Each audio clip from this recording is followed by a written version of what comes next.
పెళ్ళైనా పండగైనా వేడుక ఏదైనా పట్టుచీరల ప్రత్యేక వేదిక వారాహి సిల్క్స్.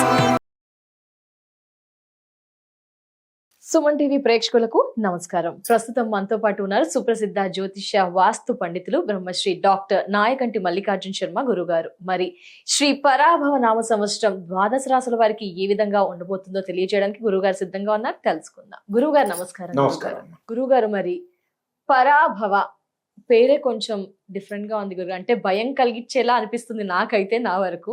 అందరి పరంగా ఈ పరాభవ నామ సంవత్సరం ఎలా ఉండబోతుందో తెలియజేస్తూ రాశి ఫలాలు కూడా తెలియచేరా గురువు గారు? తప్పకుండా అమ్మా. ఓం శ్రీ గురుభ్యో నమః. ఓం శ్రీ మాత్రే నమః. శ్రీ పరాభవ నామ సంవత్సరం. పరాభవ నామ సంవత్సరం అంటే పరాభవం జరగటం అని అర్థం. అంటే మహాభారతంలో ద్రౌపది దుర్యోధనుని పరాభవించినట్టు. అంటే మనకు పరాభవం జరిగింది కదా అని అనుకుంటారు. చేదు అనుభవం కాదు, అవమానించటం, క్రిటిసైజ్ అంటారు, విమర్శించటం, పరాభవించటం. అంటే పరాభవం అంటే ఏమిటంటే, ఇది ప్రభవాది సత్య సంవత్సరాల్లో 40వ సంవత్సరం శ్రీ పరాభవనామ సంవత్సరం అంటారు. శ్రీ పరాభవనామ సంవత్సరంలో సహజంగా అనేక మార్పులు, అనేక పరిణామాలు. అంటే శ్రీ పరాభవ అంటే what is the meaning of Parabhava అంటే అనేక మార్పులు, చేంజెస్. అంటే number of changes, number of incidents. Criticise అంటే అవమానం, అనుమానం, రకరకాలు. అంటే పరాభవించటం అంటే నోబడి క్రిటిసైజ్ అంటాం కదా. ఇక్కడ క్రిటిసైజ్ అంటే విమర్శించడం, దాన్ని విమర్శించి పరాభవించి మనల్ని అవమానించే నామ సంవత్సరం శ్రీ పరాభవ నామ సంవత్సరం. ఆ అవమానాలను తట్టుకొని నిలబడి మనకు భగవంతుడు అనుగ్రహం ఇవ్వాలి, ఆచితూచి అడుగు వేయాలి అనే నామ సంవత్సరం శ్రీ పరాభవ నామ సంవత్సరం అంటారు. శ్రీ పరాభవ నామ సంవత్సరం కర్కాటక రాశి వారికి ఎలా ఉండబోతుంది గురుగారు? తప్పకుండా అమ్మ. ఓం శ్రీ గురుభ్యో నమః. ఓం శ్రీ మాత్రే నమః. శ్రీ పరాభవ నామ సంవత్సరం అనేక పరిణామాలు, అనేక అనుమానాలు, అవమానాలతో కూడి ఎవరికి కూడా పరాభవం జరగకుండా కొంత జాగ్రత్తగా ఉండి, మానవ సంబంధాల విషయంలో కూడా రోజు రోజుకి కూడా ప్రేమ, అభిమానాలు అవన్నీ తగ్గిపోతున్నాయి. అంటే పరాభవించటమే ఒక మార్గంగా మనుషులు అనుకుంటున్నారు. అలాంటి నామ సంవత్సరమే శ్రీ పరాభవ నామ సంవత్సరం. శ్రీ పరాభవ నామ సంవత్సరం కర్కాటక రాశి వాళ్ళకి ఈ విధంగా ఉండబోతుంది. కర్కాటక రాశి వాళ్ళంటే సహజంగా పునరస్సు నక్షత్రం 4వ పాదం, పుష్యమి నక్షత్రం 1, 2, 3, 4 పాదాలు, అలానే ఆశ్లేష నక్షత్రం 1, 2, 3, 4 పాదాల్లో జన్మించిన వాళ్ళందరూ కూడా కర్కాటక రాశి జాతకులు అవుతారు. ఈ కర్కాటక రాశి వాళ్ళకి ఏ విధంగా ఉండబోతుంది అంటే, హీ, హూ, హే అనే అక్షరాలు గల వాళ్ళు, డి, డు, డే, డో అనే అక్షరాల వాళ్ళందరూ కూడా కర్కాటక రాశి వాళ్ళు. ఈ కర్కాటక రాశి వాళ్ళకి సహజంగా ఆదాయం అనేది 2 ఉండటం, 11 ఖర్చు ఉంటుంది. చాలా తేడా ఉంటుంది. చాలా వ్యత్యాసం. అలా రాజ్యపూజ్యం 4 ఉంటుంది, అవమానం 7 ఉంటుంది. ఆదాయం వ్యయం అయితే మరి దారుణం. ఆదాయం వ్యయంలో 2, 11 అంటే మైనస్లో ఉంటారు. అంటే 2 - 11 -9 మ్యాథమెటికల్ క్యాలిక్యులేషన్ మరి అలా ఉంటారు. అలానే అవమానం రాజ్యపూజ్యం 4 ఉంటే 7 అవమానం. అంటే ఇన్కమ్ అనేది 2 ఉంటే మనకి డబ్బులు వెళ్ళటం, ఎక్స్పెండిచర్స్ అనేది 11 ఉంది. రెస్పెక్ట్ సహజంగా రెస్పెక్ట్ తక్కువ ఉంది, ఇర్రెస్పెక్ట్ అనేది ఎక్కువగా ఉంది. అంటే రెస్పెక్ట్ అనేది 4 ఉంటే ఇర్రెస్పెక్ట్ అనేది 7 ఉంది. అది కూడా తక్కువేగా. అయితే కర్కాటక రాశి వాళ్ళకి గ్రహగమన గతుల్ని మనం చూసుకునేటట్టయితే, గురువు జూన్ 2 వరకు కూడా మనకి మిథున రాశిలో సంచారం చేయటం, 2 తర్వాత మళ్ళీ జన్మంలోకి వెళ్తాడు. అక్టోబర్ 31 వరకు గురువు జన్మరాశిలో ఉంటాడు. 31 తర్వాత డిసెంబర్ 18 వరకు ద్వితీయ స్థానంలోకి వస్తాడు. అక్టోబర్ 31 నుంచి పర్టికులర్గా బాగుంటుంది వాళ్ళకి. అక్టోబర్ 31 వరకు ఖర్చులే, ఎక్స్పెండిచర్స్ బాగా పెరుగుతూ ఉంటాయి. అంటే ఎందుకు, what is the reason expenditures పెరిగే అవకాశం ఉంటుందంటే, పిల్లల యొక్క పెళ్ళిళ్ళకి, అలానే చదువులకి వీళ్ళు ఖర్చు పెట్టే అవకాశాలు ఎక్కువ ఉంటాయి. అలానే అగ్రికల్చర్ ల్యాండ్స్ కొనుగోలు చేయటం, పొలాలు కొనుగోలు చేయటం. అంటే వీళ్ళకి కర్కాటక రాశి వాళ్ళకి ఏమిటంటే, డబ్బు అనేది కన్వర్ట్ అయిపో ఆస్తి రూపంలో వెళ్ళిపోతుంది. అంటే చరాస్తి స్థిరాస్తిగా మారిపోతుంది. చరాస్తి అంటే డబ్బులు, స్థిరాస్తిగా మారిపోయే అవకాశాలు, బంగారు ఆభరణాలు ఇలాంటివన్నీ కూడా కొనుగోలు చేయటం, పిల్లల యొక్క మ్యారేజెస్, పెండింగ్ ప్రాజెక్టులు ఏదైతే ఉంటాయో అవన్నీ కూడా కంప్లీట్ చేసే అవకాశాలు ఎక్కువ ఉంటాయి. ఆ విధంగా ఖర్చు అవుతుంది. దాని తప్పేం లేదు. అసలు చేయాల్సిన, మనం బతికున్నంత కాలం, మనుషులు బతికున్నంత ఏదో పని చేయాలిగా. ఆ పని చేయాలంటే పిల్లలు పుట్టిన వాళ్ళందరికీ కూడా డెవలప్మెంట్ తీసుకురావాలిగా. సో భయపడాల్సిన పని లేదు. అలానే శని యొక్క ప్రభావం, ఈ రాశి వాళ్ళకి శని భాగ్యస్థానంలో ఉంటాడు. ఎప్పటి వరకు? జూలై 25 వరకు. మళ్ళీ అష్టమ స్థానంలోకి వెళ్ళిపోతాడు. అష్టమ స్థానంలో శని భాగ్యస్థానంలో ఉన్నప్పుడు డెవలప్మెంట్ కానీ ఫైనాన్షియల్ పరంగా కానీ అనుకూలంగా ఉంటుంది. అష్టమ స్థానంలోకి రాగానే ఆరోగ్యపరంగా ఇబ్బందులు వస్తాయి. శని వక్రగతిలోకి వెళ్తున్నా అంటే వెనక స్థానం చూస్తున్నట్టు అర్థం. అలా రాహువు కూడా 8వ స్థానంలో కుంభరాశిలో ఉండటం వల్ల అష్టమంలో ఉండటం వల్ల కొద్ది జాగ్రత్త పడాలి.